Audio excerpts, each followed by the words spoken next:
Давайте boshlaymiz. Podkast davomida tanishamiz, yana batafsil gaplashamiz. Hammaga salom, Parda podkasti muxlislari. Assalomu alaykum. O'tkazar kimdir yozibdi, salom bo'lmaydi. Assalomu alaykum bo'ladi deb. Bugun zo'r mavzuda gaplashamiz. Ayniqsa o'smir farzandi bor ota-onalar bu podkastni ko'rish kerak deb o'ylayman. O'smirlar ham ko'rsa bo'ladi, o'ziga ko'p narsalar ola oladi. O'zingizni tanishtirishdan boshlayvering. Assalomu alaykum. Meni ismim Mahfuza Shomurodova, psixologman. Bolalar psixolog va ota-onalarga psixologik yordammi, maslahatmi olib borasiz? Xuddi shunday. Endi coach deb ataladi, lekin aynan o'sha coach so'zini nimagadir yoqtirmayman. Ayniqsa hozirgi kunlarda life coach, bir balo coach. Zo'r coachlar chiqib ketgan. O'shaning uchun yengilgina o'sha ota-onalarga yordam beruvchi, qandaydir maslahat beruvchi, rekomendatsiya beruvchi deb aytib qo'ya qolaman. Anaqa fancy deydimi, qanaqadir shunaqa so'zlarni uncha yaxshi ko'rmayman.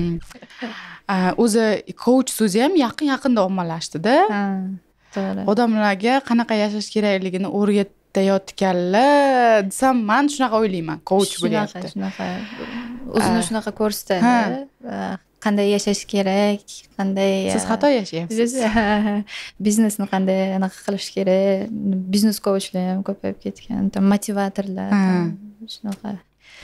Demak, bugun biroz og'ir mavzu o'zi, suitsid mavzusi. Nazarimda bizda kamdek ko'rinadi, chunki yilda bir marta aslida og'ir holat, ya'ni bir oila farzandini yo'qotyapti, juda ham og'ir holat, lekin endi xabarlarda mana o'tgan yili bitta o'qidim menimcha, yo ikkita o'qidimmi. Qaysidir vaqt bir ikkita o'qiganim uchun menda qanaqadir bu mavzu bizada, siz aytmasangiz hayolimga ham kelmas bu mavzu, chunki men o'ylayman qanaqadir tabuligicha qolgani va uncha ham ko'p bu haqda gapirmasak, ya'ni bilishmasa yaxshi, chunki bilgan sari moyilligi ortadi deb o'ylayman. Endi balki hada o'ylayman, siz mutaxassis sifatida shuni yaxshiroq tushuntirib bersangiz, ya'ni nimaga bu tabu bo'lib qolmasligi kerak, gapirilishi kerak. To'g'ri tushundim. Давайте sal orqaroqdan boshlaylik, oldinroqdan. Maktabda ishlaganman, maktab psixolog bo'lib, частный maktablarda. O'shanda aytishganda o'qituvchilar, misol uchun avvallari bizda shunaqa sessiyalar, yig'ilishlar, mitinglar deymizmi, shunaqa o'tkazilardi. Aynan o'sha suitsid haqida gapirish, ma'lumot berish va hokazo. Hozir u sessiyalar menimcha где-то 10 yildan beri yo'q. Siz aytgandek o'sha tabu hisoblanadi bu tema. Umuman bu haqida gaplashish, fikr almashish, suhbatlashish hech narsa mumkin emas. Keyinchalik nimaga deb o'shani qidirishni boshlagandan keyin tagida shunday narsa kelib chiqdiki, fikr shunday kelgan insonlarga, men agar suitsid haqida gaplashsam, demak o'sha bolalar bo'ladimi yoki katta insonlar bo'ladimi, o'shalarning miyasiga suitsid degan fikrni joylashtiraman. Ya'ni men ham xuddi shuni o'ylayman-da. Lekin aslida bu ham xuddi o'sha har bitta mavzuni qanday prepodnосить qilish, ya'ni taqdim qilishda ga bog'liq menimcha. Chunki suitsid bu yomon, uni natijasi yomon bo'ladi yoki shunaqa deb gapirsa, albatta menimcha uni foydasi ham bo'lmaydi, balkim даже zarari ham bo'lardi. Agarda kim misol uchun qaysidir xonada yig'ib bolalarni gapirsa, suitsid omillari, misol uchun qanday o'y fikrlar kelishi mumkin yoki nima sababdan mana shu his tuyg'ular sizga kelishi mumkin, qayerdan, oxirida albatta aytib o'tish kerak, qayerdan yordam so'rashingiz mumkin, kimdan. Meni xonam mana shu eshigim, любой payt mana bu meni nomerim, telefon qilib yoki yozib menga ko'nglingizni bo'shatishingiz mumkin, aytishingiz mumkin mana shu narsani. Menimcha aytib o'tsa bo'ladi. Chunki statistik ma'lumotlarga kelsak, statistik ma'lumotlar menda afsuski O'zbekiston bo'yicha yo'q, chunki yo'q hech qayerda unday ma'lumot.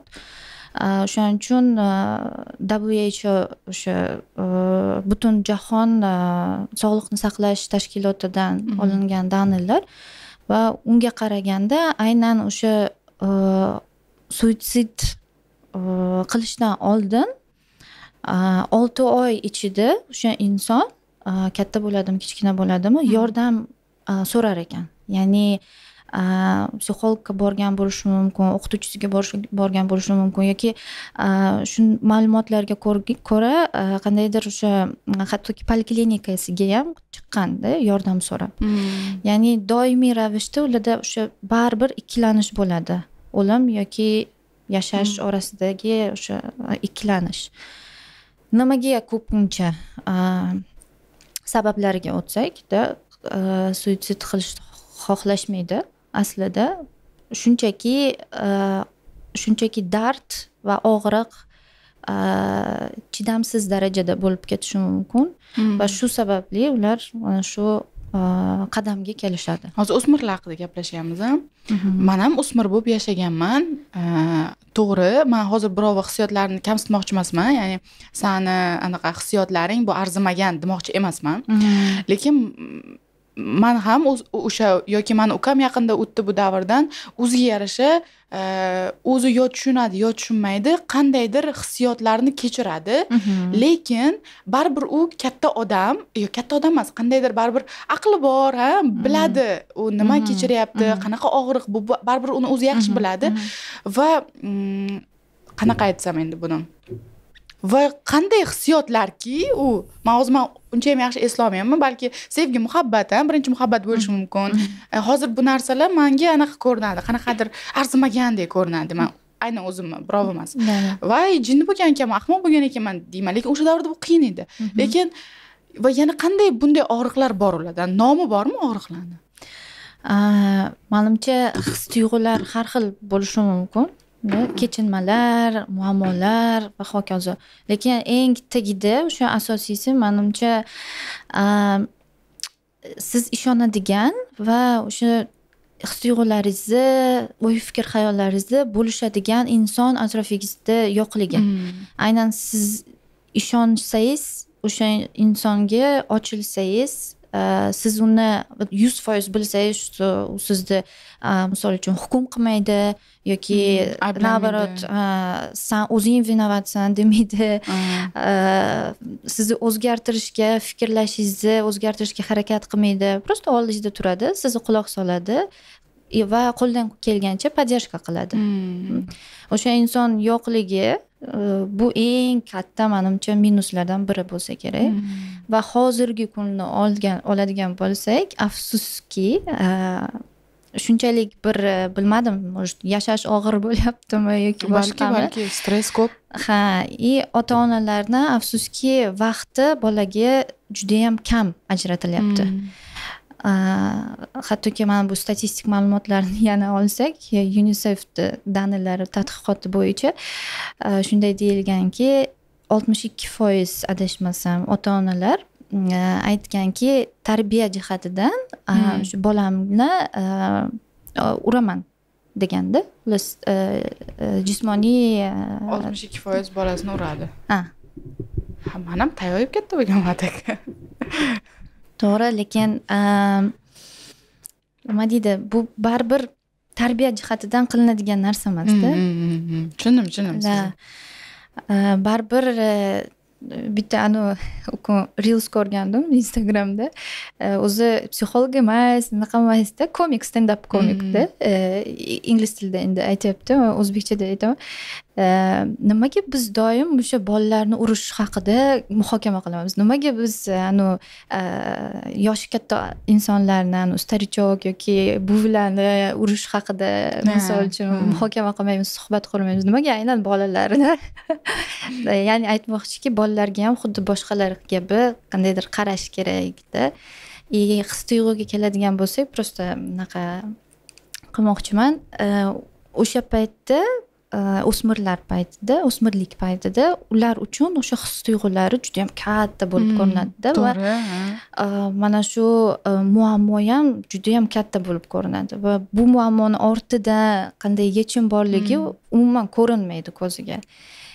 Va biz fikrlayotganimiz, biz ko'rishimiz, mana shu dunyoga qarashimiz ularnikidan albatta o'zgacha. Ya'ni baribir ulg'ayamiz, miya rivojlanishi ham 20-25 yoshgacha-da. 12-14 yoshda albatta oxirigacha ham rivojlanmagan, misol uchun. O'shaning uchun ham menimcha ulardan shu narsalarni tushunish, o'zidan talab qilish bu juda ham qiyin bo'lsa kerak ularga. Tushuntirishlar bo'lsa albatta va oila muhit, oila muhiti yoki do'stlar muhiti yoki sinfdoshlar, maktab muhiti umumiy olganda bullying bo'lmasa, ota-onadan podдержка bo'lsa yoki do'stlardan qanaqadir ishonchli munosabatlari bo'lsa, albatta bunga olib kelmaydi. Ya'ni har bitta insonda menimcha himoya va xavf omillari bor. O'sha agar suitsid keysini oladigan bo'lsak, demak xavf omillari ko'proq bo'lsa agar, demak suitsid qilishi ham oshishi mumkin. Endi hozir savollarim har yoqdan bo'lishi mumkin, lekin chunki men har yoqdan savol kelyapti. Masalan, o'smirlik bu 12-14 yoshmi? 16 yoshgacha o'smir bo'lamizmi? Yo'q, hozir hattoki 17-18 gacha ham даже. 17-18 gachami? Lekin уже bu 17-18 qanaqadir yosh kattaroq ko'rinadi menga. Ancha o'zini aqlini tanib olgan, o'zi kimligini. Mana xullas mana bir bola o'zini o'ldirmoqchi.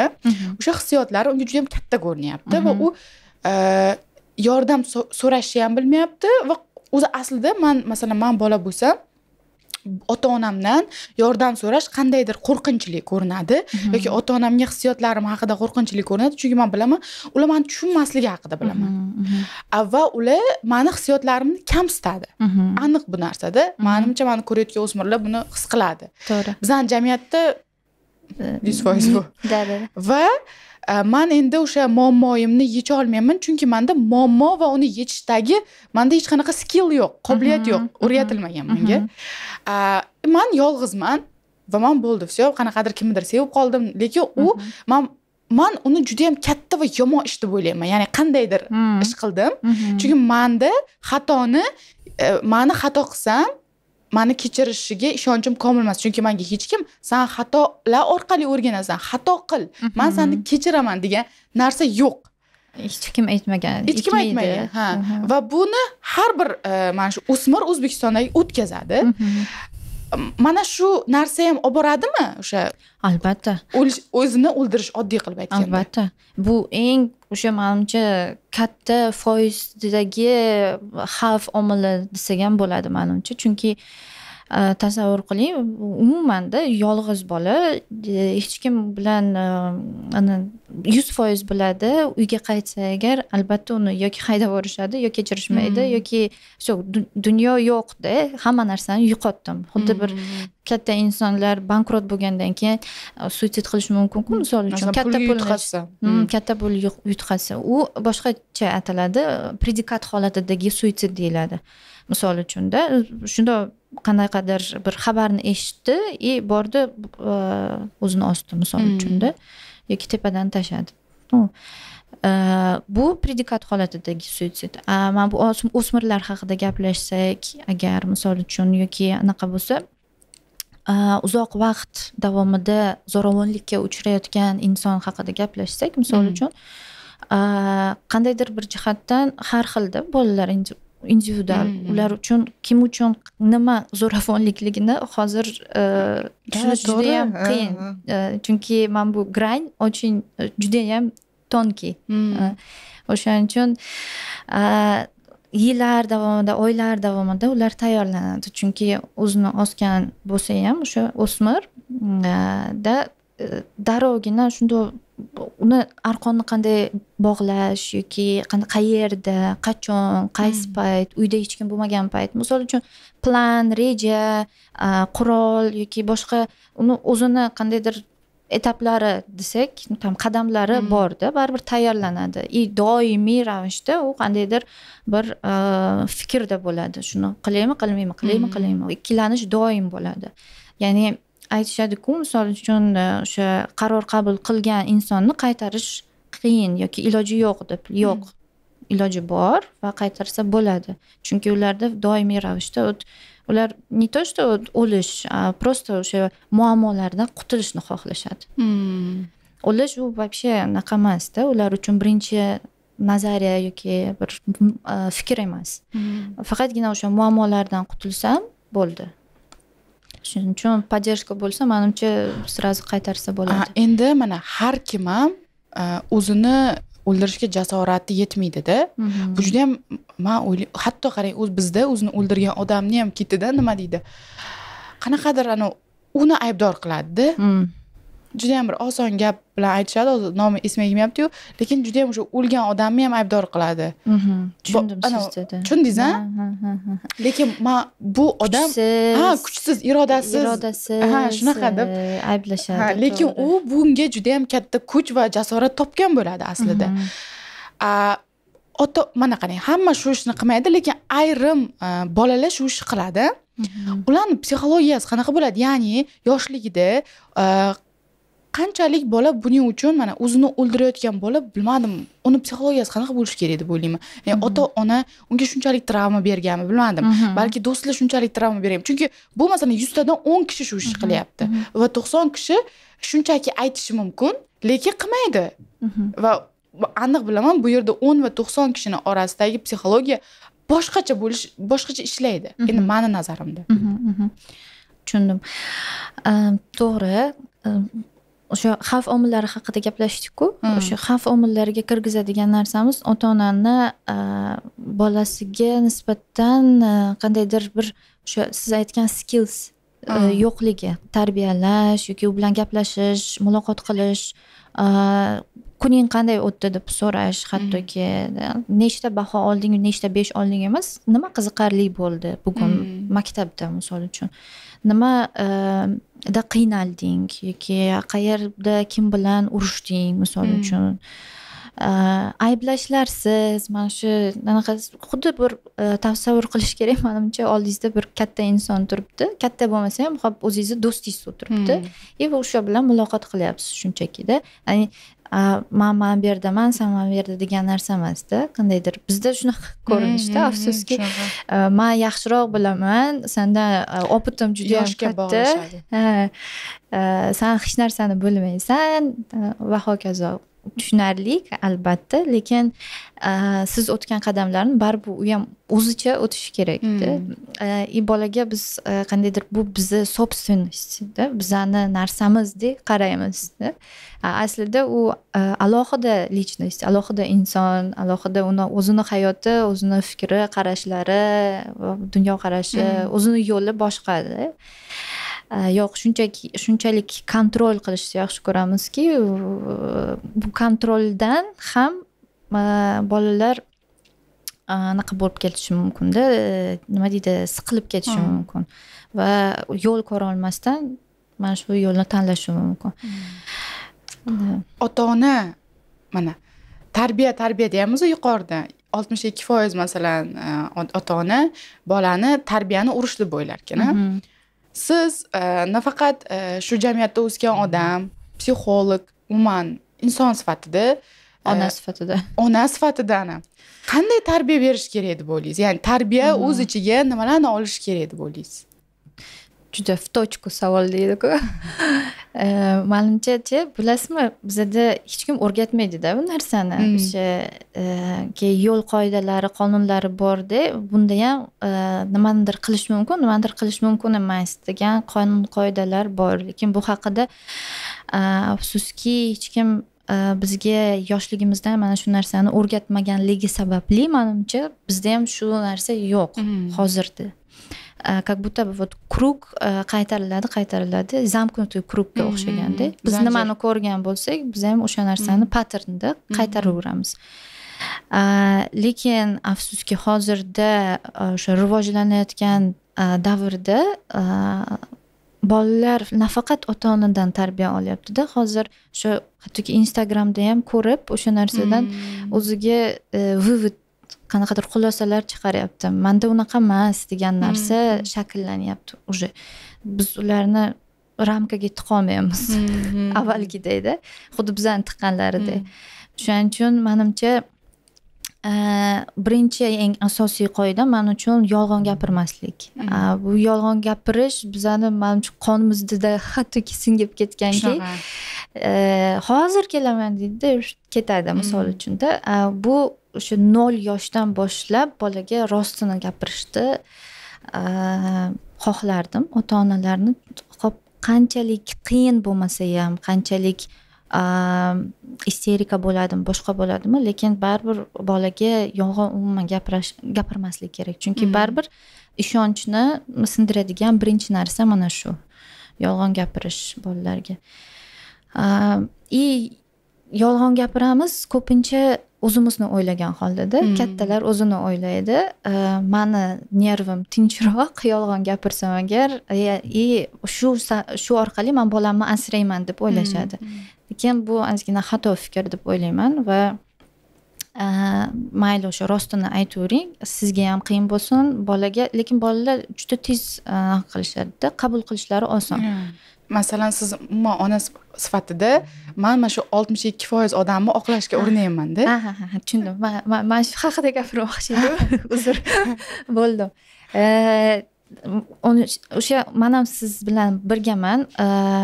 Ularni qaysidir bir jihatdan поддержка qilaman. Lekin mana shu xatoni qilgandan keyin bu xatoni tan olishim eng asosiy qadamlardan biri men uchun. Ya'ni o'sha bolaga hop urib yubordingiz-da, misol uchun-da, tarbiyaviy yoki boshqa sizni quloq solmadi, isterika qildi, boshqa qildi. Siz ham odamsiz, insonsiz, robot emassiz. Sizda ham his-tuyg'u bor, jahlingiz chiqadi, boshqa bo'ladi. Tim bo'lib undan oldin yoshligimizda ko'rgan narsa yana qaytarilyapti. Bu demakki biz buni bittada o'zgartirishimiz qiyin, ilojsiz. Lekin eng asosiysi menimcha mana shu ishni qilgandan keyin uni tan olish, bolani urovniga o'tirib nimagaligini va qanday xato qilganingizni unga tushuntirish. Ya'ni kechirim so'rashdan uyalmaslik. Bu mana shu narsa yo'q-da bizda haligacha ham, afsuski o'sha bolamni unutib yuboradi, lekin yo'q, baribir iz qoldiradi. Uni psixikasiga, boshqasiga baribir eslab qoladi shu narsani.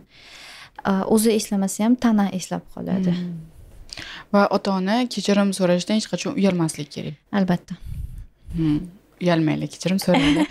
Chunki men bir marta qanaqa desam, meni asabim qolmadi degan gapim bor-da. Men 25 yoshdaman, lekin meni asabim ko'p narsaga yetmaydi nimagadir. Va men nima uchun tushunaman dedim. Yaqinda shuni o'ylayotgandim. Men doim e'tirozim bo'lgan, voy sizlar bizga vaqt ajratmagansiz, chunki men ota-onam doim ishlaydi, haligacha ishlaydi. Dars qilmagansizlar, birga ukamlarga qaramagansizlar. Doim meni e'tirozim bo'lgan ota-onamga va men bugun mana yaqin kunlarda tushundimda, uyga kelaman va mushugimni xurillash borku yoqmaydi menga. Shu uchun aytdim, men tushunyapman o'sha ota-onalarni. Ya'ni haqiqatan ham asabi qolmasgan odamni ishdan uyga kelgan kunida va o'sha yerda 3 ta bola dars qiling, o'ynaylik deganda, anavi hech ilojsiz ekan u. Bilmadim, balki mana shu yerda men yechimni qanaqa deb o'ylayman endi o'zimcha-da. Siz tajribangiz bor ekan, bo'lsangiz bo'ladi. Farzandni rejalashtirish, qandaydir mana moliyaviy juda ham mustaqil bo'lganda, to'g'ri 100% iloji yo'q, hamma ham qila olmaydi, lekin qandaydir bir urovengga chiqqanda, odam his qilsa kerak deb o'ylayman. Mana ruhan tayyor bo'lganda, men farzand tug'sam, masalan, 3 yilimni unga bag'ishla olayman, endi bag'ishla olayman deb mana shu narsalarni inobatga olib farzand ko'rsa, balki nisbatan o'sha stress kamayar deyman. Butunlay kamamaydi bilaman, lekin nisbatan kamayar. Yana bilmadim. To'g'ri. Men ham qo'shilaman shu fikrga. Bunga qo'shimcha sifatida aytishim mumkinki, o'sha bolali bo'lishdan oldin хотя бы bir 6 sessiya psixolog bilan ishlash kerak o'zingizni o'tmishingiz haqida, chunki bolali bo'lish bu juda katta mas'uliyatda va biz bu narsani mas'uliyat deb qabul qilmaymizda, afsuski. Bo'lishi kerak, shart. Bu qandaydir bir nima deydi, shu turmushga chiqdingizmi, все, bolali bo'lishingiz shart. Направо налево расстрел. Shu oilada bola bo'lish kerak. Ha. O'shaning uchun tayyor bo'lmasdan, tayyorlanmasdan, na psixologik, na bilim jihatidan, na boshqa, uni baribir fiziologik qandaydir jarayonlari bor, psixologiyadan tashqari umuman demoqchimanda.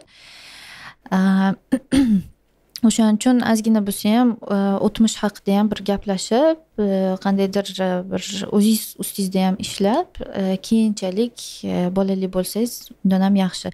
Lekin bundan hozir iloji bo'lmasligi mumkin. O'shaning uchun уже bolalilar uchun taklif sifatida aytishim mumkinki, to'g'ri tushunaman, 100%.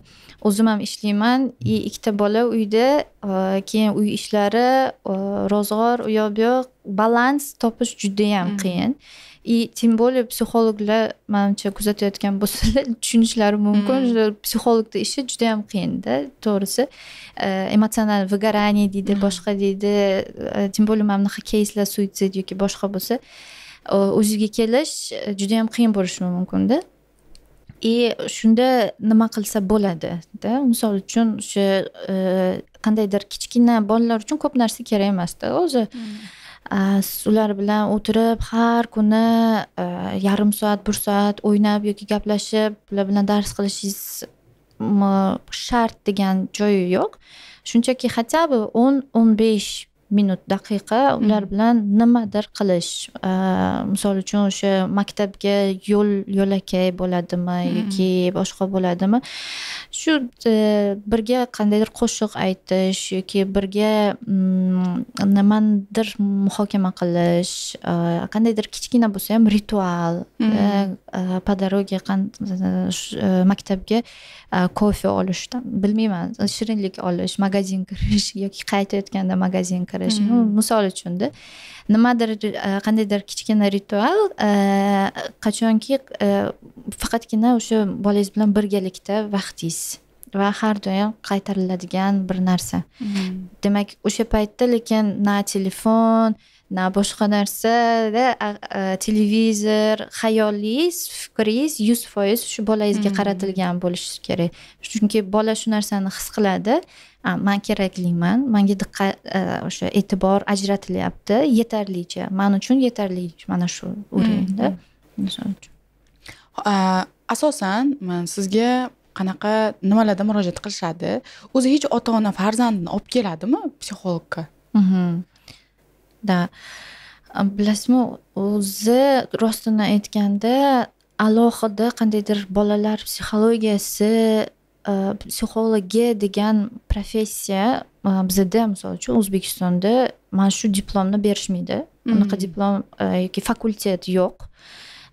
Bolalar psixologiyasi, ularning rivojlanishi haqida fan bor, kichkina bo'ldi-da shu bilan. Qolgan umumiy psixologiya bo'ladi. Umumiy psixologiya, sotsial psixologiya, boshqalar.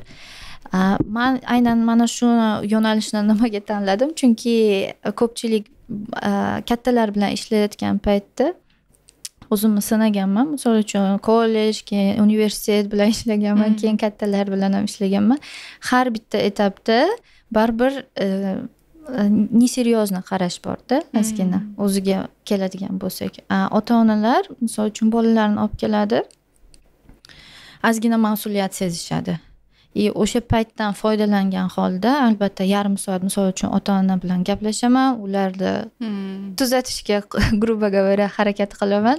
Chunki bolada hech qachon unaqa ayb yoki narsa, problema, muammo bolada bo'lmaydi hech qachonda. Asosan baribir ota-onada bo'ladi. Shuning uchun olib kelishadi.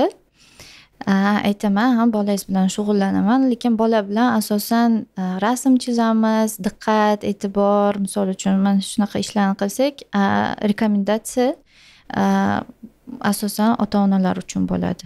baribir ish olib borish ota-onalar bilan bo'ladi. Demak, o'zi bolada muammo yo'q, hamma muammolar ota-onalarda, oddiy qilib aytganda. Oddiy qilib aytganda ha, chunki agressiv bolalarni olib kelishadi, misol uchun juda quloq solmaydi deb olib kelishadi. Xo'p, bor, misol uchun NRS bolalarda olib kelishadi, tirnog'ini tishlaydi, olib kelishadi. Trevojность misol uchun чересчур yuqori darajada deb olib kelishadi. Lekin bola tug'ilgandan mana shu muammolar bilan tug'ilmaydi. Albatta, bu baribir atrof muhitdan keladigan muammo hisoblanadi. Demak, atrof muhitda nimadir yoqmayapti, bu bolada simptom o'zida ko'rsatadi. Bu simptom orqali menga nimadir atrofda yoqmayapti degan narsani bizga signal jo'natayotgandek bola. O'shaning uchun keyin ota-onalarga mana shu narsani tushuntiramiz, ular bilan gaplashamiz. Nima o'zgardi? Misol uchun 6 oy oldin NRS boshlandi bolada. 6 oy oldin hop nima bo'ldi? Ajrashish bo'ldi. Misol uchunda ajrashish ham unaqa travmatik ajrashishda, janjal, keyin talash, onang bunaqa, otang bunaqa, bir-biriga bola prichom deydi-da. Men nima qilay deydi-da, bechora. O'shaning uchun o'rtada qolib ketadi ko'pincha, afsus. Ota-onalar tushunadimi, masalan, siz qandaydir maslahat bermaydi-ku, psixolog qandaydir ko'rsatmalarmi, yo'nalishlarmi, ochiq o'zini holati haqida gapirganingizda ota-ona qabul qiladi va tushunadimi buni? Tushuntirishga harakat qilaman. Chunki mana shu psixologik ta'lim deydi, misol uchun, mana shu narsani psixologning ishi mana shu narsani yetkazib berishda. Bitta narsa bor, как бы nima deydi, aylanib lekin kelamizda, savol orqali, misol uchun savol beraman, keyin o'ylanib qolishadi. Okey, keyin tushunish keladi, misol uchun osmonga sal yuborish kerak, o'ylash uchun, protsess qilish uchun, lekin darrov qabul qilish bu narsani qiyin bo'ladi. Неужели men shunchalik ozor berdim bolamga deb mana shu narsani qabul qilish qiyin bo'ladi. Ayblash emas, albatta, bu ham xuddi o'sha o'tmish bilan bog'liq. Ya'ni bizga o'rgatilmagan narsani biz qila olmaymiz, albatta. Chunki bilim, saviya yoki прошлый опыт deydi, misol uchun bu narsa tushuntirish yoki ota-onalik kurslari hech narsa yo'q-da. Albatta, mana shu narsalar keladi keyin. Hozir men faqat bolalarga rahmim kelyapti. Ura. Suitsid haqida yana ozgina gaplashsak, o'tgan endi yuqorida ham aytdim-ku, o'sha Buxoroda adashmasam ikkita bola universitetda o'zini osdi yoki ikkita qiz quchoqlab bir-birini 9-qavatdan tashladi. Ko'rgan bo'lishingiz kerak buni. Qayerdadir edi-da. Aniq eslolmayman, lekin o'sha xuddi voqea shunaqa edi. Va men shu o'zini o'ldirgan yigit mani ukamni kursdosh, parallel kursdosh bo'lgan. Ukam aytdi, "Voy, bizada o'qiydi, xabar chiqqanda tashladida, mana shu bola bizada o'qiydi. Nimaga o'zini osibdi?" deb men qiziqdim. Nimaga o'zini osdi? Ya, vannada, universitetda vannasi o'zini osyapti. Nima unaqa bo'ldi? Yoki ikkita qiz bir-birini quchoqlab, nimaga o'zini tashlayapti? Hali u bo'lsa 16 yo 17 yosh va hayotga hali kirib kelmagan. Hayotini juda ham bir endi men uchun juda ham hozir endi tushunaman, hayot qadrli, yashash juda ham go'zal narsa va har qanday muammo hal qilsa bo'ladi. Chunki menda endi bu paydo bo'lgan narsa va hech bir narsa odam hayotidan ustun emasligini bilaman va biz kattalar mana shu narsaga boshqacha qaraymiz-da. Ya'ni o'zini o'ldirgan odam ahmoq deb o'ylaymiz. Oddiy qilib aytganda. Va endi mana mavzuga kiryapman, anaqa qildim. Ha, bor ekan. Kuzga tashlanyapti. Endi kamligi uchun 4 ta 5 ta chiqadi-ku, yopilib ketadi-da. Masalan, yil davomida 4 ta 5 ta chiqsa, bu ko'rinmaydi bizda. Lekin Koreya haqida gapirganimizda ularda juda ham ko'p, masalan, yiliga qanchadir odam, statistika bilmayman, o'zini yoshlar suitsid qiladi, o'ldiradi. Nimagaki raqobat kuchli, yana qandaydir faktorlar bor. Lekin bizda unchalik emas. Demakki, bizda undan ham yomon deb hozir o'ylayman-da. Ya'ni raqobat emas, bosim shunchalik kuchli va sen xato qilishga haqqing yo'q. Kechirilmaysan xato qilsang va qarang qanaqa ojiz bolalar bo'lib qolyapti. Bo'ldi, men o'zim o'ldiraman. Shunaqa, afsuski. bilmadim hozir nima haqida so'ramoqchiman sizdan, ya'ni qanday tushuntirsangiz bo'ladiki, ko'rayotgan odamlar, ya'ni xato qilish bir yaxshi narsa aslida men uchunda. Endi juda anaqa narsa aytmayman, bir gunoh ishlarni aytmayman. Ya'ni xatolar orqali o'rganiladi. Sen xato qilishing mumkin. Masalan, reelslar chiqadi, bolasi tuxumni yerga tushirib yubordi, oyisi aytayapti-da, it's okay, sen xato qilishing mumkin qizim deb chet elda ko'rsatyapti. Qarang qanaqa bu juda chiroyli narsa-da, ya'ni bola anaqa o'zi qo'rqayotgan joyda o'zini xotirjam his qilyapti. Ya'ni mumkin men xato qilishim va bu normal umuman olganda. Ya'ni shu narsalarni men o'zi to'g'risi kattalar tushunishni xohlayman. Ya'ni bolalariga masalan o'qishga kira olmasligi mumkin. Ya'ni bu normal, bolam sen kelasi yil topshirishing mumkin. Ya'ni baqir-chaqir emas. Vihd bor, boshqa chiqish bor.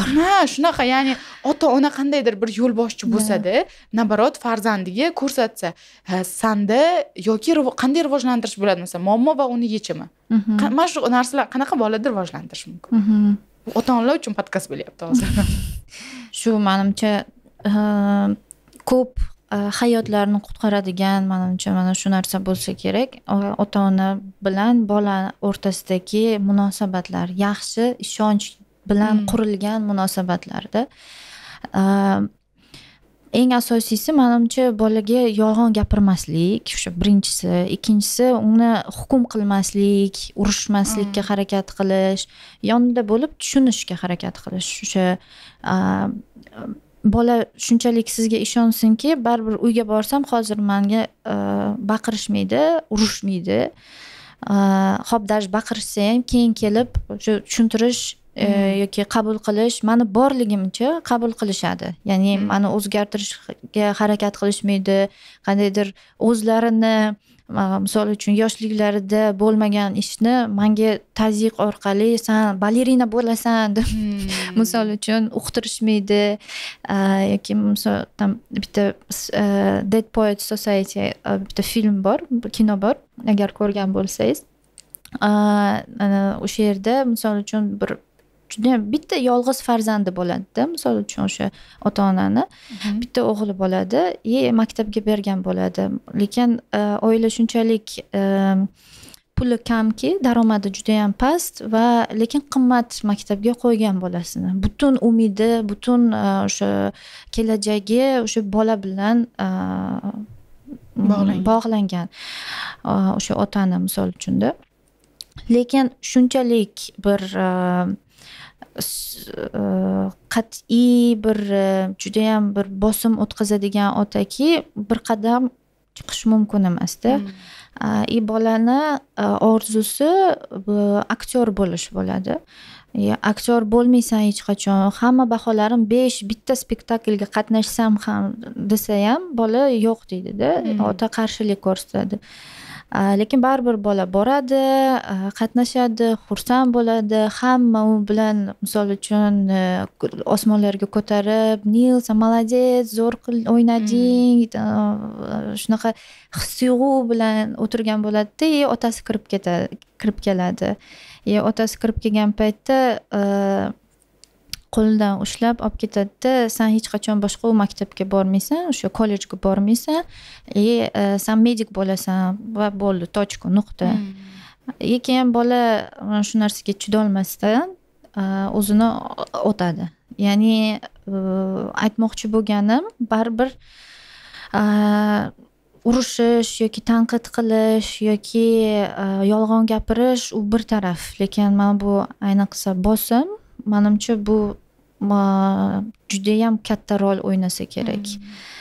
Hattoki o'smirlar emas, katta ayollarni ham olsak, turmushga chiqqandan keyin esingizda bo'lsa, 1 yilchalar oldin shu anaqalarda gazeta o'zlarga chiqib ketganda bir ayol o'zini tepadan tashlagan, ikkita bolasi bilan. Ya'ni doim nimagadir qidiramiz, hammasi yaxshi edi-ku deymizda. Inson ketgandan keyin oilasi, ikkita bolasi sog'lom, invalid emas yoki eri toparman yoki boshqa deymiz, yoki bolaga nisbatan bo'lsa agar ota-onasi shunchalik yaxshi, daromadi yaxshi, o'qishligiga beribdi, частный maktabligiga beribdi, hammasi yaxshi edi deymiz, lekin aslida albatta hammasi yaxshi bo'lmagan, afsuskida.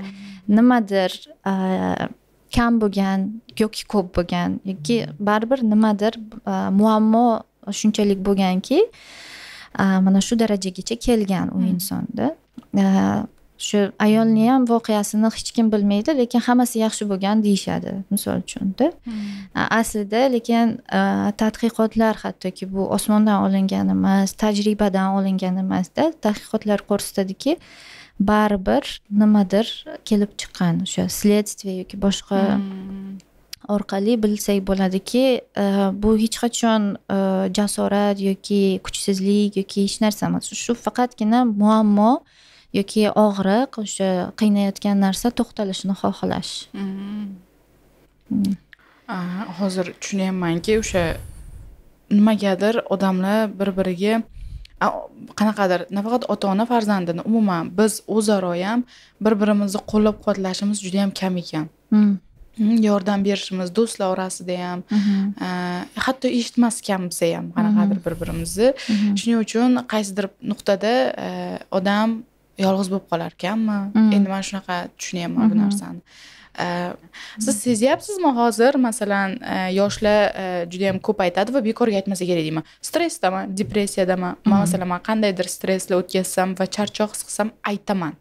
Ya'ni men aytishim ham, masalan, bu nimani belgisi? Turmush o'rtog'imga menga qara, menga e'tibor kerak, menga yordam kerak degan narsa bu aslida mendagi signal. Va xuddi mana shunday o'zini o'ldirmoqchi bo'layotgan har qanday odam ham aytdingiz-ku, poliklinikaga chiqishi mumkin, yordam so'rashi mumkin deyapsan. Ya'ni uni so'zi nima bo'ladi? Ya'ni u aytmasa kerak, masalan, men o'zimni o'ldirmoqchiman, menga yordam bering emasda, o'zini ko'rsatgisi keladi-yu. Albatta.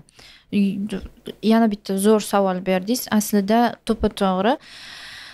Ular mana shu ishni qilishdan oldin baribir o'rtada bo'lishadi, fikr tuyg'ulari ikki xil bo'ladi.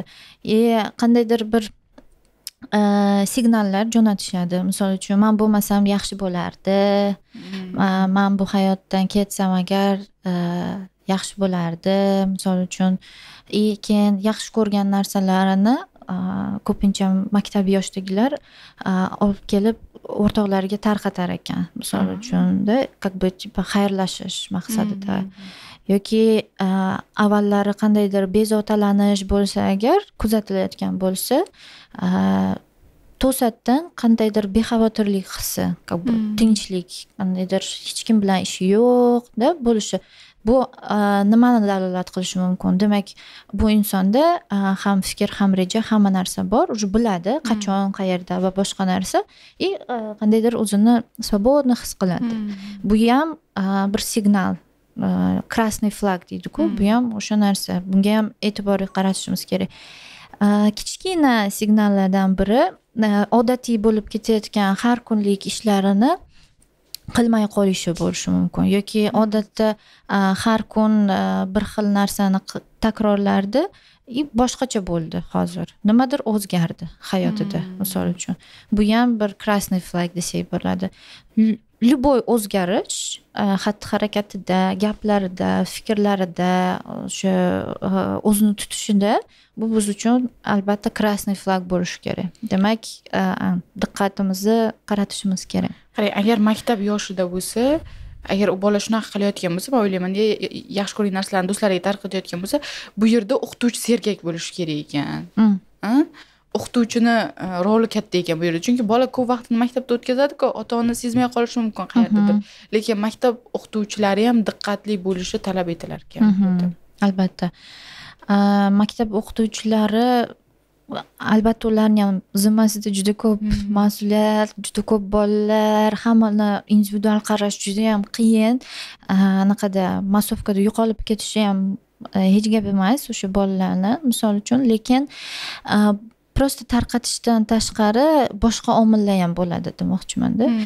Ya'ni psixologik tarafdan tez birdaniga hamma spokойно yaxshi ketyapti tez jahli chiqadigan bo'lib qolishi mumkin yoki tez yig'lab yuboradigan bo'lib qolishi mumkin tez xafa bo'ladigan tez kelmaydigan darslardan qochadigan yoki naоборот ba'zi bir paytlarda shunday ham bo'lar ekanki mani ko'rishsin mani borligimni his qilishsin deb odatda 2-3 oladigan bolalar ham yaxshi javob beradigan baholari hammasi 5 bo'lib ketadigan bo'lib ketar ekan hattoki bu nima deydi omillarni hammasini bilish juda ham qiyin rosti lekin любой o'zgarishni biz e'tiborsiz qoldirmasligimiz kerak asosiysi maktabda ishlaganman dedingiz maktabda hozir ham psixologlar bormi maktab psixologi va ular qanchalik yaxshi ishlayapti deb o'ylaysiz chunki mana oddiy misol men o'qigan payt psixologning o'ziga psixolog kerak edi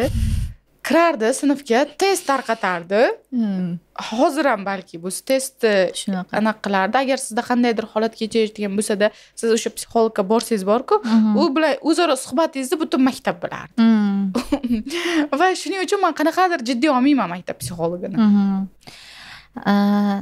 to'g'ri lekin hozirda bilmadim balkim Toshkentdan tashqari haqida ma'lumotim yo'q Toshkent bo'yicha men Navoiyda o'qiganman-ku Toshkent bo'yicha oladigan bo'lsak bizda misol uchun shunday narsa borki maxfiylikni saqlashda psixologlar gapirmasligi kerak aytmasligi kerak ammo majburiyatlar borda ya'ni direktor keladi boshqa milliy gvardiya keladi boshqalar keladi albatta ularga siz o'sha qilgan ishingizni ko'rsatishingiz kerak har bitta qog'ozbozlik juda ham ko'p har bitta metodika qildingiz boshqa qildingizmi hozirda esa metodikalar umuman u boshqa topik hozir kerak emasda deyishyapti metodikalar bolalar bilan u nafi yo'q deyishyapti lekin majburiyat bor ularda ham zimmasida o'sha metodikalarni qildimi ko'rsatish kerak bu уже psixologni etikasiga zid narsalarda mumkin emas narsalar keyin hozir bilmayman lekin avvallari fizkultura o'qituvchisi ham psixolog yarim должностьni olsa bo'lardi qandaydir переквалификация nimadirlar qilishardi o'qib olishardi keyin yarim stavka psixolog yarim stavka misol uchun boshqa musiqa o'qituvchisi yoki sinf rahbari yoki shunaqa ikkita rol bo'lardi bu ham zid chunki psixologmi psixolog faqatginada siz boshqa fandan dars berishingiz yoki boshqa inson boshqa rolni o'z ichiga olishingiz mumkin emasda nyuanslari juda ham ko'p afsuski bizni sistemada mana shu oraliqlar juda ham katta menimcha bu endi tizimni to'g'irlanishi kerak bo'lgan narsa internetni rivojlanishi mana hammada hozir telefon bor TikTokka ko'radi va istagan narsasiga dostуп bor agar ko'raman desada bu ularni miyasini qanchalik zaharlaydimi bilmadim endi men o'ylayman unaqa ijobiy ta'sir qilmaydi deb o'ylayman eng qiziqarlisi bolalarni aksariyat qismi desak ota onasini telefonini oladida ota onasini telefonidan kattalarni telefonidan foydalanib YouTube boshqa narsalarni ko'radi bu albatta noto'g'ri deb hisoblayman chunki xuddi hamma narsadagidek qandaydir ozgina bo'lsa ham chegara bo'lishi kerak mani fikrim internet o'zi misol uchun o'sha sotsial setda Instagram bo'ladimi boshqa narsalar qandaydir bir jihatda qandaydir platformalar foydali onlayn ko'rish nimadir yangilik o'zi uchun olish yoki boshqa lekin albatta foydasiz va hattoki zararli kontent ham juda ham ko'p bu yerda ham albatta mas'uliyat ota-onada ya'ni ota-ona albatta chegara qo'yishi kerak YouTube'ni ham misol uchun детский уровень borda rejim deydimi o'zi filtr ham yoqish mumkin nimadirlar chiqmaydi YouTube'da ham endi uncha chuqur bilmayman YouTube'ni men ham uncha chuqur bilmayman lekin bilaman детскийsi bor misol uchun faqat bolalar uchun qandaydir yosh chegaralangan qilib qo'ysa bo'ladi va albatta shunday narsa borki bu ham bir qonun ota-onalarga uxlashdan oldin 2 soat oldin hech qanday gadjet mumkin emas. Bolaning miyasiga salbiy ta'sir qiladi. Bu tadqiqot, bu necha yillik o'sha tadqiqot o'tkazilgan va bu aniq ma'lumot. Uxlashdan oldin 2 soat mumkin emas. Hamma gadjetlar o'chiq bo'lishi shart. Va albatta kuniga 1 soatdan oshiq bo'lmasligi kerak. Televizor bo'ladimi, kompyuter bo'ladimi, planshet, telefon, o'yin bo'ladimi, YouTube bo'ladimi, farqi yo'q. Faqatgina 1 soat Bu ham ma'lum bir yoshdan, nechidir yoshgacha bolaga telefon berish kerak emas deydi-ku. Albatta. Hozir endi mana bu yosh ozgina surilyapti. Afsuski hozir 1 yoshar, 0 yoshar bolalarga ham ovqat yedirayotgan paytda особенно telefon qo'yib qo'yishadi, chunki iloj topilisha olmasliklari mumkin. Bu ham noto'g'ri albatta, endi shunaqa. Atak hozir 5-6 yoshdan boshlab mumkin gadjetlar. Yana anaqani so'ramoqchi edim. O'zi umuman bolani travmasi katta qilish mumkinmi? Mana shu travma haqida kelsak, hozir internetda afsuski juda ham modniy so'z bo'lgan. Детский travma, boshqa, lekin опять-таки o'sha slovar deymiz-ku, lug'atga qaytsak, travma grechеский so'zdan olinganda, aytiladiki, bu faqatgina hayotiga nisbatan qandaydir bir o'lim xavfi bo'lsa, hayotiga nisbatan o'sha faqatgina yoki o'zi yoki uni yaqinlariga nisbatan. Misol uchun olaylik avtohalokat yoki urush yoki qandaydir jiddiy nizo, misol uchun oiladagi qandaydir bir jismoniy jinsiy zo'ravonlik, mana shular travmaga kiradi. O'zi aslida ana qattiq narsa, yo'q, kuchli narsa ekan. Xuddi shunday. Juda ham bir vahshiylarcha bo'lishi kerak. Mana shu hodisa, mana shu travma deyiladi. Qandaydir ko'tiga urish yoki baqirib yuborish bolaga bu travma emas. Travma faqatgina bo'lishi mumkin. Yana bir boya aytganlarimga qo'shimcha child neglect deydi, ya'ni bolani umuman qarovsiz qoldirishi. Qarovsiz qoldirgan deganda qayergadir chiqib ketish yoki Rossiyaga ishlashga ketish emas, umuman o'sha ba'zi ehtiyojlarini qondirmaslik, tagligini almashtirmaslik, ovqat bermaslik, mehr e'tibor bermaslik, umuman xuddi bola yo'qdek unga nisbatan munosabat qilish. Mana shu travma deyiladi. Misol uchun. Juda ham aniq narsa ekanda, demak. Kuchli narsa ekan. Juda, bizda hozir mana shu ijtimoiy tarmoqlarda ko'pincha ko'raman, psixologlar ham, psixolog bo'lmaganlar ham mana shu travmani juda ham bir anaqaga aylantirib olishganda, обыденный so'zga aylantirib olishgan, har kunlik bir ishlatiladigan so'zga aslida esa unaqa emasda. Mana shu urush qatnashchilari bo'ladimi yoki qandaydir juda ham vahshiy hodisani ko'rgan yoki o'zida his qilgan insonlarga psixologik travma bo'ldi desak bo'ladi. Va uni simptomlari juda ham o'zgacha bo'ladi-da. Uni shunchaki yig'lash yoki shunchaki bir tushkunlikka tushish vaqtinchalik emas. Ya'ni uni flashback deydi, qayta o'sha tasvir boshiga kelishi, miyasiga, xayollariga kelishi, kechalari har kechasi uxlay olmasligi, juda ham simptomlari aytgandek kuchli. Demak, hozir biz aytayotgan narsalar psixologik travmaga kirmaydi. Yo'q, psixologik travmaga kirmaydi. Ular faqatgina kichkina xatolar desak bo'ladi. Ba'zan katta xatolar. Xafagarchiliklar nimadir, lekin u bizning ruhiyatimizga jiddiy zarar yetkazmaydi, aslida. Bizda ruhiyatimizga zarar qanday yetkazishi mumkin? Bizning kelajagimizga, misol uchun katta bo'lgandan keyin bolalar ozgina o'zida ishonchsizlik, misol uchun sotsiumda o'zini tuta olmasligi yoki o'zini bolalariga nisbatan ham agressiv bo'lishi yoki xotiniga nisbatan agressiv bo'lishi yoki dunyoga boshqalarga ishonmasligi, mana shu narsalar bo'lishi mumkin. Endi mana shunday odamlar qanday hayot yo'lini bosib o'tgan bo'ladi shunday odam bo'lishi uchun? Ya'ni bitta podkastimda yaxshi mavzuni ochdingiz. Men bu o'tgan safargi podkastimda aytdilarda, Amerika jamiyatida yashaydi Farangiz va u yerda individualizm juda ham kuchliligi haqida va ota-ona har bir farzandiga individual yondashish haqida gapirdi. Menga bu narsa juda ham yoqdi-da. Ya'ni masalan biz 3 ta farzandmiz, men o'ylamaymanki, endi birov hayotida misol keltira olmayman, shuning uchun o'zim hayotimdan keltirayman. Anaqa o'ylamaymanki, biz har birimizga bittadan alohida e'tibor berilib va har birimizni qandaydir qobiliyatlarimiz ochilib, biz hayotga udashli farzand bo'lib kirib keldik deb men ayta olmayman. Va ko'pgina oilalarda shunaqada, ayniqsa men kuzataman, qanchalik tasdiqlaysiz bilmadim, katta farzandlar udashli farzandlardek ko'rinadi. Chunki qanaqadir ota-ona, birinchi ota-onaligi u bolada hamma narsani sinab ko'rgan bo'ladi, ya'ni eksperiment bo'lgan bo'ladi u bola. Va qanaqadir to'garaklarga berishga erinmaydi, birga dars qilishga erinmaydi. Xuddi menda shu holat bo'lgan. Jamiki to'garaklarga borganman va har narsada o'zimni sinab ko'rganman-da. Lekin ikkinchi va uchinchi farzand kelganda ota-onada kuch, qaysidir tomondan mablag', nimadirlar, resurslar уже tugagan bo'ladi-da.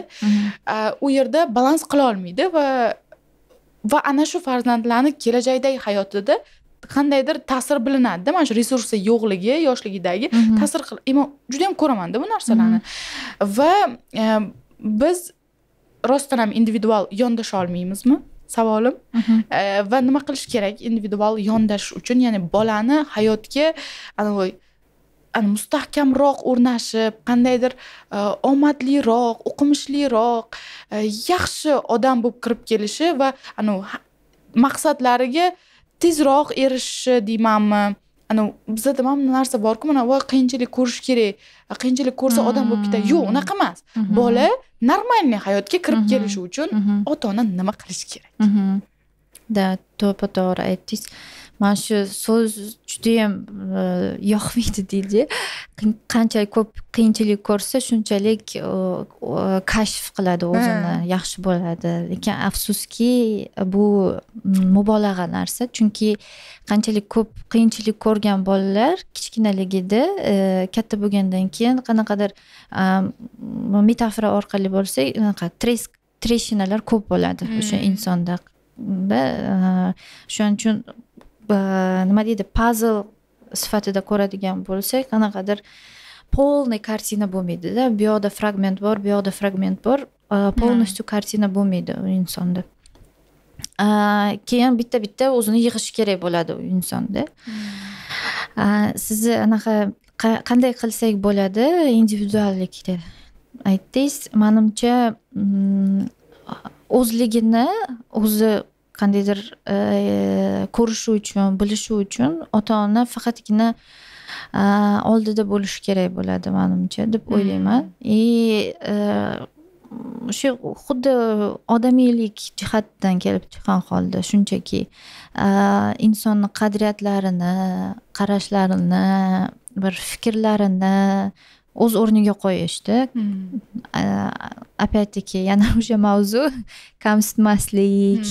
Afsuski bilmayman, bizda shunchalik millatimizga singib ketgan narsaki, ko'chada bir ayollarni ko'rsak ham, notanish ayollar ham sizni ustingizda egningizga ko'rgan narsani ayblab, qandaydir o'ziga lozim topadi-da, shu narsani ayta olaman deb aytadi xohlaganicha. O'shada Amerika deganingizda individuallik qayerdan boshlanadi? O'sha kichkina joylardan, oila, mahalla, qo'shnilar, jamiyatdan boshlanadi keyinchalik. Albatta birinchi menimcha oiladan boshlash kerak deb o'ylayman. Keyin targ'ibot qilsa bo'lsa kerak keyinchalik. Men bu mahalla ham o'sha ajrim desak, hozir haqida gaplashsak, individuallik qachon yo'qoladi? Misol uchun doimiy ravishda mahalla kelish kerak. Обязательно er-xotin urushgan bo'lsa, ularni yarashtirib, yo'q ajralmanglar deb ketish kerak. Albatta bu yerda individuallik yo'q-da, umuman. Agar bo'lsa, ular kelib sizda nima muammo? Misol uchun sizda nima muammo? O'sha bitta narsani biz har xil jihatdan ko'rib bilishimiz kerak. Kecha menga bir qiz yozdi. Menimcha buni anaqa yomon deb o'ylamaydi aytsam. Va bu zo'r gap aytdi-da. Bizning jamiyatda dedi 16 yoshgacha tasavvur qil dedi. Sen faqat o'qiysan, maktab o'qiysan, keyin kollejga kirasan, tam 18 yoshinggacha dedi o'zing haqingda hech narsa bilmaysan dedi. Chunki sen faqat band bo'lgan bo'lasan, o'qigan bo'lasan dedi. Va sen dedi 19-20 yoshingda o'zing haqingda bilmay oila qurasan dedi va bir anoga tushasan. Qanaqadir bir hech narsa bilmaydigan bir holatga tushasan dedi va keyin farzandli bo'lasan va seni aslida qattiq og'riqlar o'tadi boshingdan dedi. Nega biza dedi har qaysi odamga, erkak bo'lsin, ayol bo'lsin, o'zi haqida bilishga hech bo'lmasa 1 yil, 2 yil imkon bermaymiz dedi. Ya'ni anavi 18 yoshda menda ham 18 yoshda kollej bitirdim, sразу o'qishga kirdim, yana o'qish bilan band bo'ldim va o'zim haqimda bilishga kelganda bilmadim qanchalik hozir bilaman yo'qmi, lekin men doim psixolog bilan ishlayman, o'zimni ustimda ishlayman va doim imkon beraman-da tuyg'ularimni aniqlashtirishga. Xo'p, mendagi bu jarayon bunaqa kechdi, lekin qolganlarda bu jarayon bunday kechmaydi-da. To'g'ri. Ha, sразу o'qiydi, tam erga tegadi, bola tug'adi va u balki bir odam o'zi haqida bilmay o'lib ketishi ham mumkin-da. Shuning uchun unda mana shu bir hayotiy jarayonlar, oila masalasi, yana qandaydir farzand ko'rish, depressiya, stress masalalari juda og'ir kechar va qaysidir ayol o'zini o'ldirishgacha olib kelar. Balki tagi shu hamdir deb o'ylayman, ya'ni o'zi haqida bilmaslik. To'g'ri. Sama analiz deydi. O'zini analiz qilmagani, qilishi va anglamasligi. To'g'ri. Endi siz psixolog sifatida qanday bir bosqichlari bormi o'zi buni? O'zini bilish, o'zini anglash, his-tuyg'ulari haqida bilish. Masalan, men tajribamda 20, 21, hatto 22 yoshimda ham eslay olmayman umuman. Men qanaqa qilib 23 ga kirganimni eslayman faqat. Qolgan hayolimda o'sha 3 yil yo'qdi. Men do'stlarim bilan gaplashsam, ular ham qaysidir yilini eslay olmaydi. Chunki o'sha yilim aniq eslayman, nimani eslayman, o'zimga ketgan. O'zimni topish, men kimman, xudo bormi, din o'zi nima, qandaydir qadriyatlarimni shakllantirish, o'zimni kimligimni bilishga ketganda, baribir men 20 yoshim yosh edim-ku. O'sha mana shu jarayon qanaqa bo'ladi-da, ya'ni etaplari qanaqa bo'ladi o'zi? Bitta bosqichdan ikkinchi bosqichga o'tishni deyapsiz. Bolalarni rivojlanayotgan paytda, to'g'rimi? Noldan boshlaymizmi shunda? Albatta. 0dan 3 gacha bu rivojlanish bosqichi o'sha sensomotor deydi. Ya'ni Piagetning teoriyasi haqida gapirsak. Chunki teoriyalar juda ham ko'pda. Sensomotor, ya'ni ular tanasi bilan o'sha kashf qiladi. Stol qanaqa, ta'mi qanaqa, usti qanaqa, shiraxavatimi, mягкими, temperaturasi qanaqa, rangi qanaqa, boshqa. Dunyoni shu orqali kashf qiladi va biladi. Unga nima yoqishi, temperatura qanaqa yoqishi, onasi quchoqlagan paytda yoqishini o'sha narsadan biladi. Ya'ni tana sezadi shu narsani. Tana orqali. Keyinchalik esa misol uchun o'sha maktab davrida boshlangan, maktabdan oldingi davr, predoperasion, keyin operatsion, keyinchalik filosofskiy qarashlar, o'sha eksistensial qarashlar o'sha paytda keladigan, o'sha siz aytgan dunyo o'zi qanaqa, sevgi o'zi nima, hayotning mazmuni nima, o'sha oxirgi bosqichda keladigan narsa. Men bu ikkita bosqichda esa ko'pincha dunyoni o'zini emas, опять-таки baribir dunyoni kashf etish. Ya'ni esingizda bormi yo'qmi bilmadim. Menda misol uchun shunday qiziqish bo'lganki, tarakan boshqa narsami o'lib qolgan bo'lsa, uni ko'mib, keyin qaytib ochib, qanday protseslar bo'ldi, o'sha narsani o'rganish, nimalar bo'layotganini qiziqishda. Kimdir tashqaridan nimadir gap aytsa agar, mana shu narsani bukvalno tushunish. Ya'ni 5 yosh, 6 yoshlar bola dunyoda tinch totuvlikni rasmini chizib ber desa, u albatta chizib bera olmaydi sizga. 18 yoshlar inson bo'lsa agar, o'sha kattaroq fikrlaydigan bo'lsa, sizga chizib berishi mumkin.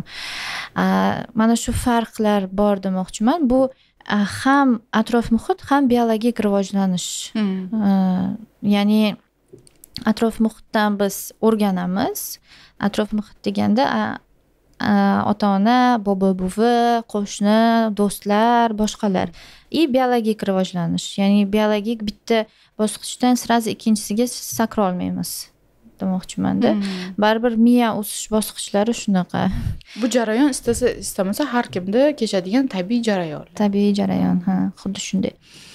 O'zingizni anglash ham, misol uchun, qayerdan keladi? Baribir tashqi muhitdan keladi. Sizni qanday ko'rayotgan bo'lishsa, siz ham o'zingizni shundayligingizcha ko'rasiz. Ya'ni aks sado desak, misol uchun, ota doimiy ravishda san neudachniksan, bitta 5 ola olmaysan, bitta ishni qila olmaysan, yana suv to'kib yubording desa, siz ham xuddi shunday o'zingizni qabul qilishni boshlaysiz. Men qo'limdan hech narsa kelmaydi-da. Men neudachnikman, da. Men faqat ikkichiman. Men aqlim yetmaydi, o'qiy olmayman yoki chiroyli yoza olmayman. Siz ularni fikridan o'zingizni shakllantirasiz, kashf qilasiz. Shuning uchun atrof muhitsiz hech narsa qila olmaymiz-da. To'g'ri. Asosiysi shu. Keyinchalik esa 18ga, 20da kirgandan keyin уже ajralish bo'ladi. Ya'ni separatsiya, ota-onadan ajralish, bobo-buvidan, ko'proq do'stlar orqali o'zingizni kashf qilasiz. Menda shu jarayon shunaqa kechgan. Do'stlar orqali kashf qilganman. Do'stlar, yana boshqa tengdoshlar, sizga yaqin insonlar sizni boshqacha ko'z bilan ko'radi va ular orqali siz ham o'zingizni yana boshqa qirralaringizni kashf qilishni boshlaysiz. Lekin o'sha jarayon baribir bo'ladi. Hech kim qolib ketmasa kerak-ku. Mana oxirgi bosqichdan mana. Dunyo o'zi qanday tuzilgan, hayotning mazmuni nima? Men bilmayman, shu 20 va 23-yilgacha qidirganman shu narsani. O'zi nima missiya hayotdan? Men filosofiya o'qiganman, juda ham qiziqib qolganman. Juda ham bilgim kelgan. O'zi nima bu? Yashash o'zi nima? Lekin baribir bila olmadim va bu o'ylovlardan ko'ra men o'sha jarayonga sho'ng'ib ketishni tanladim. Ya'ni yashash kerak, ishlash kerak, pul qilish kerak, mana shu narsalarni tanladim. Lekin men aniq eslayman, bu protsessdan o'tganman. Va har kim o'tadi, hamma o'tadi. Har bir inson mana shu protsessdan o'tadi. Bu sog'lom rivojlanish hisoblanadi. Bu endi masalan 30-40 yoshda ham kelishi mumkin odamga. O'zi oxirgi protsess. Yo'q, o'zi mana shu miya rivojlanishi shu narsa tadqiqotlar deymizmi, fakt. Bu 20-25 yoshgacha ham rivojlanadi. Undan keyin bo'ldi, to'xtab qoladi emas, baribir naqa bo'ladi, lekin neyronlar, o'sha miya polностью уже struktura neokorteksda oxirgi stadiya уже завершен deydi-da. Lekin til o'rganishimiz, boshqa qilishimiz bu уже boshqa narsa. Ya'ni yana rivojlanishda davom etamiz, lekin miya 25 yoshgacha to'laligicha уже struktura bor degani. Keyin sekinlashadimi shunda? Yo'q, boshqa protsessga o'tadi. Men bu rejalashtirish, logika, misol uchun mantiqiy fikrlash, qandaydir bir kritik fikrlash yoki boshqa protsesslar davom ettiriladi.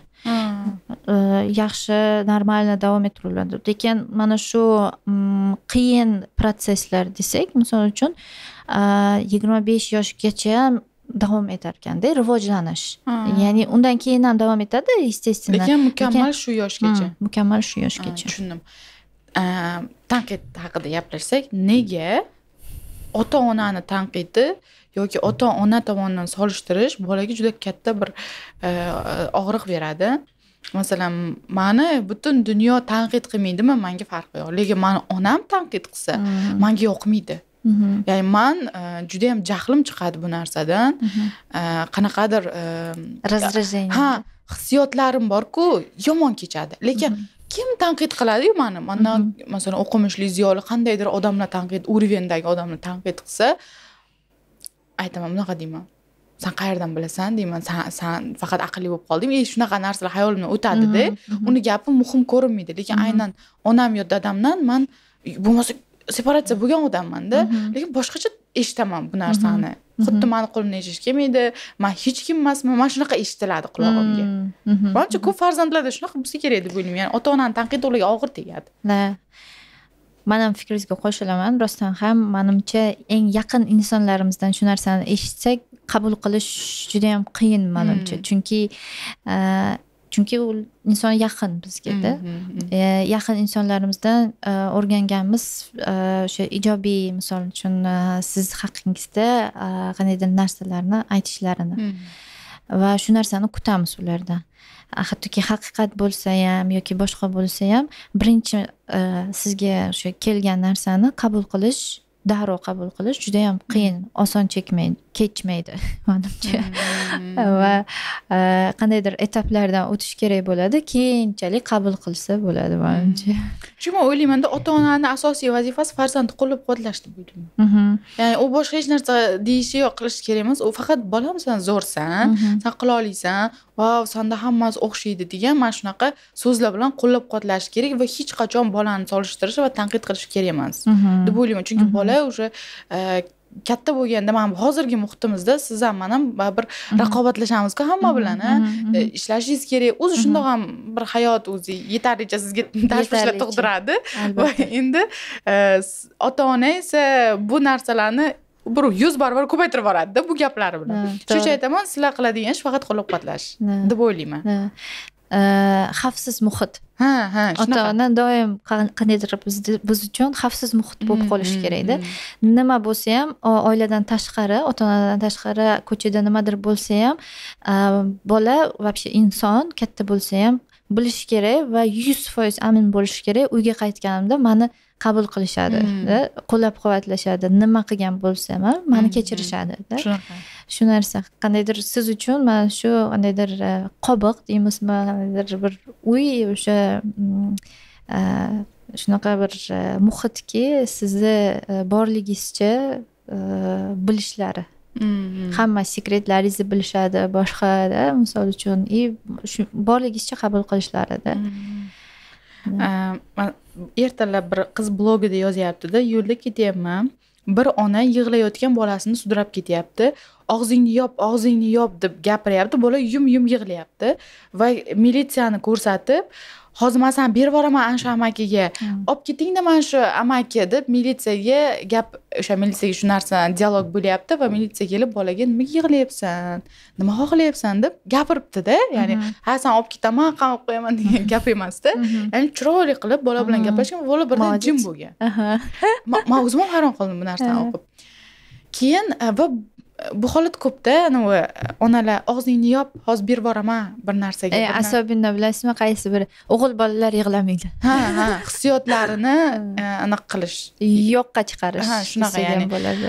Bu narsa juda ham yomon emasmi aslida? Ya'ni onani yoni xavfsiz, o'sha kichkina bola uchun onani yoni xavfsiz bo'lishi kerak va ona bolaga qarab, men seni berib yuboraman, deddomga berib yuboraman. Eshitganman-da bu gaplar uchun bilaman. Ya'ni shunaqa gaplar aytishi juda ham yomon emasmi? Albatta yomon, albatta. Yana o'sha yolg'on gapirishda, yolg'on gapirish ustiga yana uni ayblash ham. U vinovat emas-ku yig'layotganiga. Misol uchun shunchalik bola kichkina bo'lsa, boya rivojlanish etaplari haqida gapirdik-ku, u kontrol qila olmaydi-da o'zini his-tuyg'ularini. Misol uchun biz kattalar hattoki ba'zi bir holatlarda o'zimizni his-tuyg'ularimizni kontrol qila olmaymiz. U bola unda miyasi oxirigacha rivojlanmagan, biz еще plus unga og'zini yumishini aytyapmiz-da. Nonsens-da, u ilojisi bo'lmagan narsa. Shuning uchun ozgina menimcha bir o'ylab ko'rishimiz kerak va bolani yoshiga o'zimizni qandaydir bir tushirishimiz kerak-da. Hozir rostdan ham 3 yoshar bola, 3 yoshar deysizmi? 3 yoshar bolada. Misol uchun, 3 yoshar bola, okey. Men 3 yoshligimni eslay olamanmi, yo'qmi? Qanaqa his-tuyg'ular bo'lgan menda o'sha paytida? Men o'sha paytda nimani xohlaganman onamdan olishni. Eng yordam beradigan narsa mana shuda. O'zim men kichkinaligimni eslab, eslashim kerak. Men nima xohlaganimni. Men xohlardim, misol uchun onam meni quchoqlashlarini. Okey, значит, meni bolam ham shu narsani hozir xohlayapti, istayapti. Quchoqlagandan keyin nima so'zlarni eshitishni xohlardim. hozir sani jahling chiqayapti, chunki men seni misol uchun bog'chaga olib ketyapman-da. Seni tushunaman. Jahling chiqishi bu normal holat. Mana shu so'z normal holat degan so'z hech kim ishlatmaydi-da. Bu nonormal biz uchun. На самом деле bola o'ylaydiki, men yomonman, men bilmayman, jinniroqman. Atrofdagilar o'shaning uchun meni qabul qilishmayapti, tushunishmayapti nima istayotganimni. Demak, bola yana o'zini ayblaydi, o'zini qandaydir yomon his qiladi, o'zgachaman deb o'ylaydi va biz buni ustiga shu narsani rag'batlantiramizda. O'zimizni xatti-harakatlarimiz, misol uchun o'sha gapirayotgan gaplarimiz, og'zingni yum deyishimiz ham mana shu bola o'zini tushunmasligi, men yomonman degan fikr kelishini biz naborot yana rag'batlantiramiz. Nima deb o'ylaysiz, bizani bo'lajak ota-ona bo'lmoqchi bo'lganlarga kurslar kerak emasmi? O'zi rostdan ham kurs yo'qmi? Ota-ona bo'layotgan odam qanday tayyorlanadi? Hech qachon. Chunki men o'rtoqlarim bilan gaplashganimda ota-ona o'rtoqlarim qanaqadir kitoblar o'qigani yoki chet eldan onlayn kurslar sotib olgani haqida gapirishadi. Chunki ular endi baribir ham anaqa o'qigan, tushungan, men bu hozirgi ishlab ko'rib, o'sha jarayonni boshdan o'tkazgan yoshlarda, ancha aqlli yoshlar va ular farzandga tayyorlangan. Lekin shunda ham aytishadi, shuncha o'qigan bo'lsam ham, shuncha kurslar sotib olib tayyorlangan bo'lsam ham, men tayyor emasligimni his qilganman deydi. Bu menimcha plus jihati, tayyor emasligini sezish menimcha naborot yaxshi narsa. Demak, shu orqali sizda katta mas'uliyat ham bo'ladi. Mas'uliyatni sezgan inson hech qachon menimcha xato qilsa ham xatosini o'zgartirishiga baribir o'ziga kuch topadi. Xatosini o'zgartiradi, vaqt topadi, resurs topadi. Misol uchun o'sha kechirim so'rash ham bolasidan buni udasidan chiqadi demoqchiman-da. Ota-onalikka tayyorlanish kurslari haqida kelsak, menimcha bu yaxshi fikr. Albatta, agar ochilsa, hatto men bu guruhda sessiyalar haftada bir marta bo'lsa, juda ham bir zo'r narsa bo'lardi. Chunki hatto ona bo'lganlar uchun ham, misol uchun o'sha nima deydi, postrodовая depressiya deydi-ku, misol uchun. Keyingi depressiya. O'sha menimcha statistik ma'lumotlarga qaraganda pasayadi, guruhda sessiyalarga qatnashsa, misol uchun chet eldan olsak agar. Bizda ham mana shu narsa bo'lsa agar, boradi onalar misol uchun bir-biri bilan almashadi, bola bilan birga borishi mumkin-da. Emizish kerak bo'lsa emizadi, boshqa qiladi, boshqa onalarni qiynalayotganini ko'radi. Men bir o'zim emasman. Demak, boshqalarda ham shu muammolar bor ekan. Yordam beradi odamga. Albatta. Menimcha bu juda katta yordam bersa kerak. Men yolg'iz emasman degan narsa keladi-da. Demak, kerak deysiz-a bunaqa kurslar? Необходимость. Menimcha hozirgi kunda ayniqsa mayli kimdir oldingizda bo'lib o'rgatib o'tirmasin, qaynonalar misol uchun bunaqa qilish kerak, bunaqa qilish kerak debda, lekin mana shu guruhda sessiyalar bo'lsa, menimcha yaxshiroq effekt berardi. Kimdir oldiga turib olib aql o'rgatib, o'zini tajribasidan kelib chiqqan holda nimadir deyishdan ko'ra. Men ham hech ko'rib qolmadim Instagramda, lekin kelinlik kurslarini juda ommalashgan ko'raman. Pishiriq, hatto men 7-sinf edim, mashhura degan o'quv markazi bor edi, pishirishni o'rgatadi. Eslayman. Eslaysizmi? Haligacha bor u, haligacha bor va hozir yana ham ommalashgan. Kelin bo'lishga tayyor. Shuni o'rniga yoki shuni yonigami ota-onalik kursi yoki otalikka tayyorlov, onalikka tayyorlov degan kurslar ham bo'lsa, zo'r bo'lardi. Yaxshi bo'lardi. Meni ham niyatim bor, mana shunday kurslarni hatto ochilgandan keyin o'sha yerga borib, как psixolog sifatida qandaydir bir kichkina sessiyalar bo'lsa ham, o'shalarni treninglar bo'lsa ham o'tishda, misol uchun. Umuman farzand bilan oxirida men yakuniy xulosa qanday tushundim? Ota-ona farzandni yonidagi eng yaqin odam va u bilan juda ham harakat qilish kerak, ishonch o'rnatishga. Ya'ni shunda qandaydir holatlarni oldini ola olamiz. Ya'ni suitsid qilmaydi bola yoki bola shu yaxshiroq yashaydi masalan kelajakda oddiy qilib aytganda. To'g'ri. Va bu juda katta mas'uliyat ota-onaga baribir qaratilar ekan. Farzanddan ham ko'ra. To'g'ri. Ishonch munosabatlari bu qandaydir bir fundament desak bo'ladi hamma narsaga.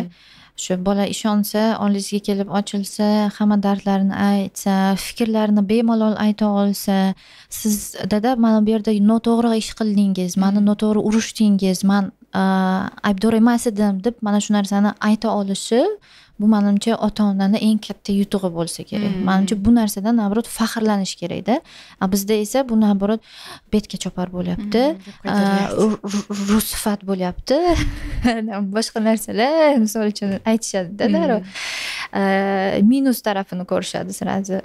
Yo'q, buni plus tarafini qarashga e'tibor berish kerak. Короче, tushundingizmi? Ha, men tushundim sizni. Sizga rahmat kelganingiz uchun. Agar gapingiz bo'lsa, gapirsangiz bo'ladi. Yo'q, rahmat demoqchi edim mana. Katta rahmat. O'ylayman hammaga qiziq bo'ldi. Men o'zim ham maza qildim. Ko'p narsalarni psixologik tomondan tushundim. Xursandman. Rahmat. Xudo xolisa balki yana mavzular bo'lsa tashkil qilamiz. Albatta. Xursand bo'laman. Men uchun eng yutuq qismi bu o'sha qandaydir xatoliklarni oldini olishda. Xato bo'lishiga yo'l qo'ymaslik. Hozir mana shu podkastimiz bir nechta seeds nima bo'ladi? Urug'lar ekib qo'yilsa, kimnidir boshiga misol uchun bu o'zi yaxshi narsa men uchun-da. Shunga rahmat. Kelganimdan xursandman. Kelganingiz uchun.